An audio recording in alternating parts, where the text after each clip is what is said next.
¿Sabías que en Argentina se diagnostica un nuevo caso de cáncer de tiroides cada 2 horas? Aunque la mayoría tiene un buen pronóstico, no todos los casos son iguales. En este video te explico cómo reconocerlos, cuáles son los más agresivos y qué herramientas podemos utilizar para diagnosticarlos y tratarlos a tiempo. La glándula tiroides es una glándula endocrina que está ubicada en la parte anterior del cuello, por delante de la tráquea. Está compuesta por dos lóbulos, el derecho y el izquierdo, que están conectados por un istmo. Cada lóbulo, a su vez, está formado por numerosos folículos tiroideos de 20 a 40, que son su unidad funcional. Su principal función es producir, en respuesta a la estimulación por la TSH, las hormonas tiroideas, tiroxina, que es la T4, y triiodotironina, que es la T3, que son fundamentales para regular el metabolismo, la frecuencia cardíaca, la temperatura corporal y el crecimiento y el desarrollo. Además, las células parafoliculares, o células C, producen calcitonina, que es una hormona que interviene en la regulación del calcio en el organismo. Según el último informe del Instituto Nacional de Cáncer de Argentina, que fue en 2022, el cáncer de tiroides ocupa el 9º lugar en frecuencia general y es notablemente más común en mujeres que en varones, con una relación aproximada de 5 a 1. La mayoría de los casos se detectan en adultos jóvenes y de mediana edad, y la tendencia ha ido en aumento en los últimos años, y esto se debe en parte a que hay una mayor disponibilidad de estudios por imágenes que podemos realizar y nos permiten detectar nódulos pequeños y asintomáticos.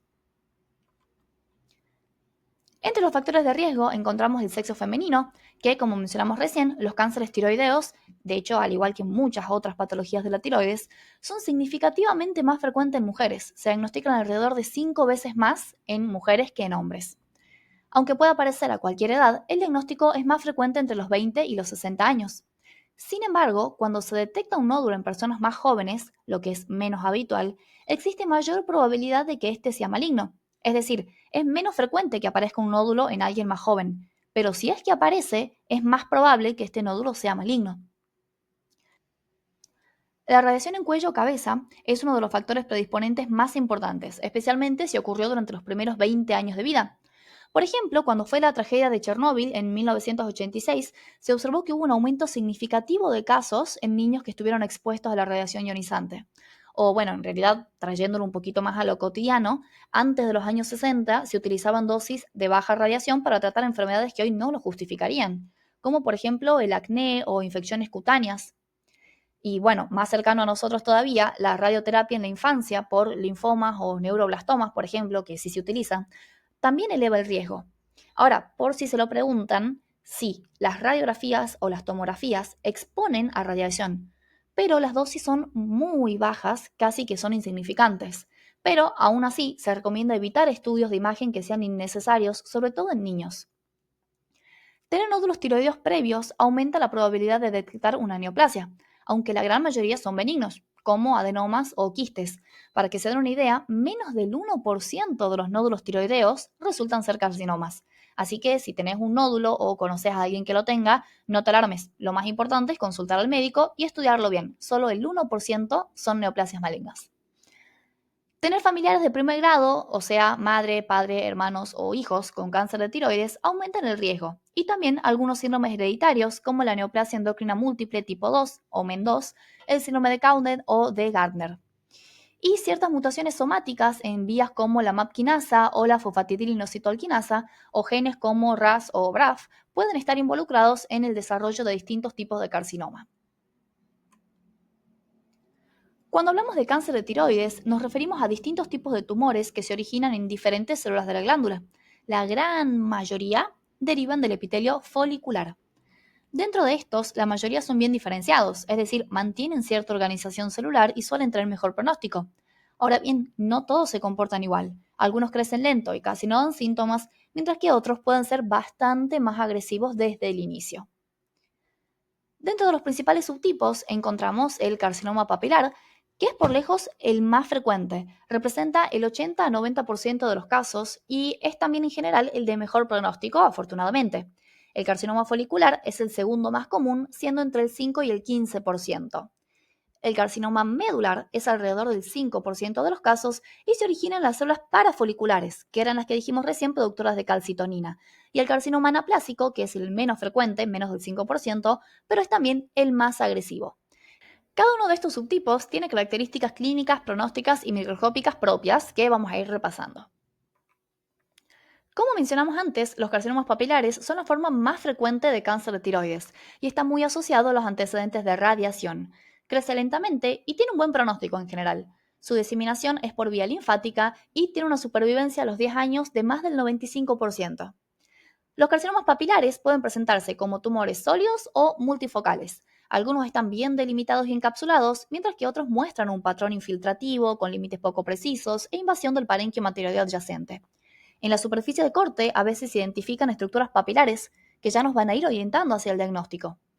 A nivel microscópico se observan papilas ramificadas, revestidas por células epiteliales bien diferenciadas, que en general tienen un patrón ordenado, aunque, como dijimos, pueden haber casos que presenten pleomorfismo nuclear, pero en general es leve y no es lo más frecuente de ver.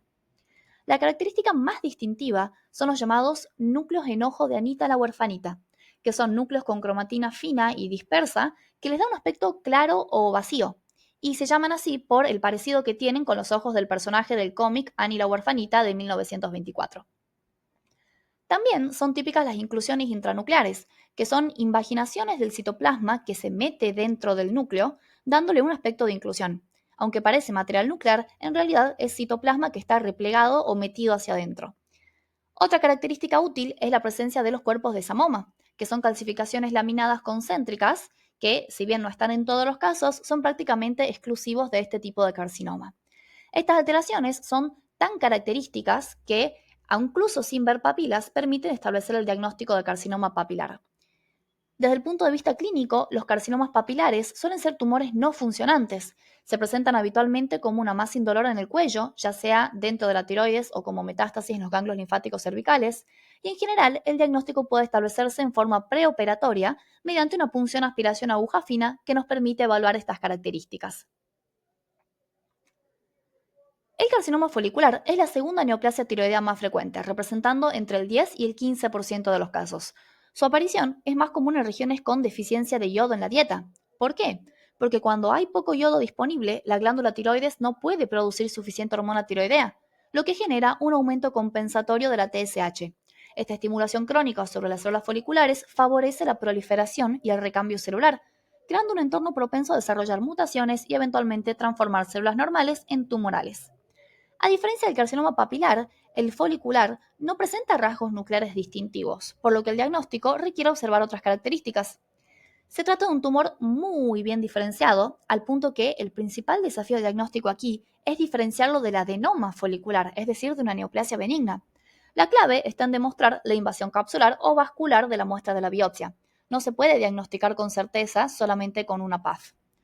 Otra diferencia importante aquí es su vía de diseminación. Mientras que el carcinoma papilar se diseminaba por vía linfática, el carcinoma folicular disemina por vía hematógena, con metástasis que suelen aparecer en hueso, pulmón o hígado. Y también tienen un muy buen pronóstico, con una tasa de supervivencia mayor al 92% a los 10 años.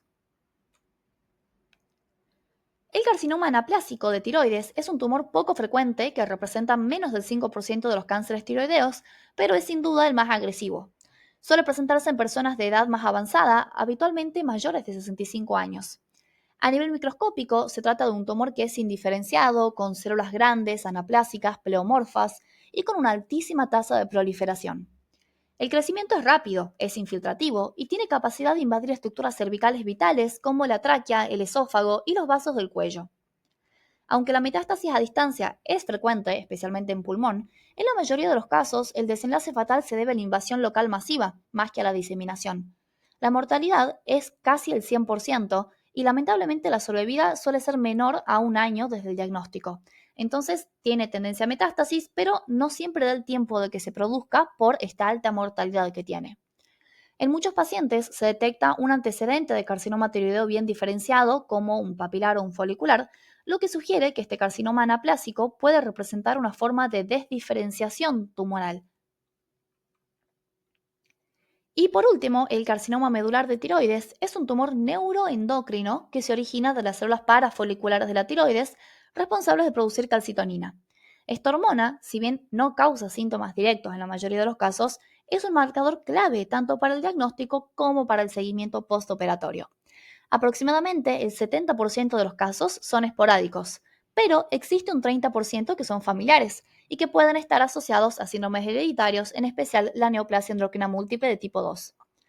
Desde el punto de vista morfológico, estos tumores pueden ser únicos o multifocales y muchas veces presentan áreas de necrosis, hemorragia y extensión a través de la cápsula hacia el parénquima tiroideo circundante.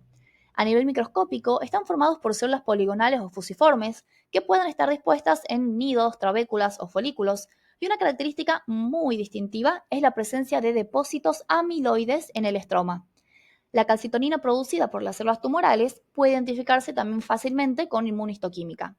En los casos esporádicos suele manifestarse como una masa palpable en el cuello, a veces acompañada de síntomas por compresión de estructuras vecinas como la disfagia o la ronquera. En algunos pacientes, el tumor puede secretar otras hormonas peptídicas, como el péptido intestinal vasoactivo, que puede provocar síntomas como la diarrea persistente. Por todo esto, el carcinoma medular tiene un comportamiento clínico muy particular y su diagnóstico precoz es, especialmente en los casos familiares, es clave para mejorar el pronóstico. Ante la presencia de un nódulo tiroideo, lo primero que hacemos es una evaluación clínica completa, el examen físico y estudio de las hormonas tiroideas TSH y T4 libre. Si las hormonas están alteradas, por ejemplo con una TSH suprimida, se solicita una gammagrafía tiroidea para evaluar la funcionalidad del nódulo. En cambio, si las hormonas están normales, el siguiente paso es una ecografía tiroidea que permite caracterizar la lesión, si es sólida o quística, si tiene bordes definidos o irregulares, si presenta microcalcificaciones, si tiene vascularización en el Doppler, entre otros hallazgos que nos van a ir orientando sobre el riesgo de malignidad que tiene. Si se confirma la presencia de un nódulo sólido o sospechoso, se realiza una punción aspiración con aguja fina, que es la PAF, que es el método de elección para evaluar su naturaleza. En el caso de los carcinomas papilares, la PAF suele ser suficiente para establecer el diagnóstico citológico y a partir de ahí se planifica el tratamiento. Pero en los carcinomas foliculares no es posible diferenciarlo de un adenoma solo con la citología, ya que el diagnóstico definitivo requiere observar la invasión capsular o vascular, lo que solo se puede evaluar con una muestra quirúrgica. Y la ecografía también guía la PAF y aporta datos valiosos para la evaluación del riesgo. Los informes citológicos pueden utilizar terminología complementaria como negativo, que es negativo para células neoplásicas, sospechoso cuando hay cambios pero no suficientes como para confirmar que sea cáncer, positivo cuando hay criterios claros de malignidad y material insuficiente si no se puede emitir un diagnóstico confiable. Los resultados de la PAF se clasifican según el sistema de Bethesda, que nos ayuda a estandarizar el informe citológico y orientar la conducta. Este sistema incluye 6 categorías. La categoría 1, que es muestra no diagnóstica o insatisfactoria, quiere decir que no hay suficiente material para emitir un diagnóstico confiable, por lo tanto, debe repetirse la toma de muestra. Benigna quiere decir que se detectó lesión, pero que esta es benigna. Incluye los nódulos coloides, tiroiditis, quistes simples, entre otros, y se recomienda un seguimiento clínico. Atipías de significado indeterminado quiere decir que hay cambios celulares que no permiten definir si se trata de un proceso benigno o maligno, por lo que se debe repetir la punción bajo guía ecográfica. Neoplasia folicular o sospecha de neoplasia folicular, aquí no se puede distinguir el adenoma del carcinoma sin evaluar la cápsula, por lo tanto, como dijimos recién, se suele indicar una lobectomía diagnóstica y terapéutica. Sospechoso de malignidad quiere decir que hay hallazgos citológicos sugestivos, pero no definitivos, por lo tanto corresponde un tratamiento quirúrgico que suele ser también lobectomía o tiroidectomía subtotal, que es tanto diagnóstica como terapéutica. Y maligno se identifican claramente criterios citológicos de carcinoma, como el papilar, anaplásico o medular, con probabilidades de 97 a 99% de que sean malignos, por lo que directamente se realiza una tiroidectomía total o subtotal. El tratamiento del cáncer de tiroides depende del tipo histológico, la extensión del tumor y el riesgo de recurrencia. La mayoría de los casos tienen un buen pronóstico si se detectan a tiempo y se tratan adecuadamente. La base del tratamiento suele ser la cirugía. Puede realizarse una tiroidectomía total o lobectomía según el tamaño del tumor, la presencia de metástasis y otras características del paciente. En los tumores bien diferenciados, como suele ser el papilar y el folicular, y especialmente si hay riesgo intermedio, se puede administrar también iodo radioactivo 131 después de la cirugía. Esto permite destruir si es que quedó tejido tiroideo remanente o focos microscópicos de enfermedad. Y además se puede indicar terapia supresiva con levotiroxina para mantener la TSH en niveles bajos. Esto ayuda a prevenir el crecimiento de posibles células tumorales residuales, ya que la TSH actúa como factor estimulante sobre las células foliculares.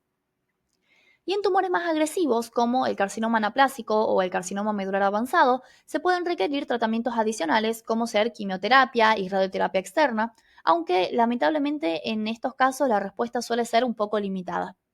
En el carcinoma medular, el seguimiento postquirúrgico incluye, además de que los diferencia del resto, la medición periódica de calcitonina y antígeno carcino embrionario, que son marcadores tumorales útiles para detectar recurrencia o enfermedad residual.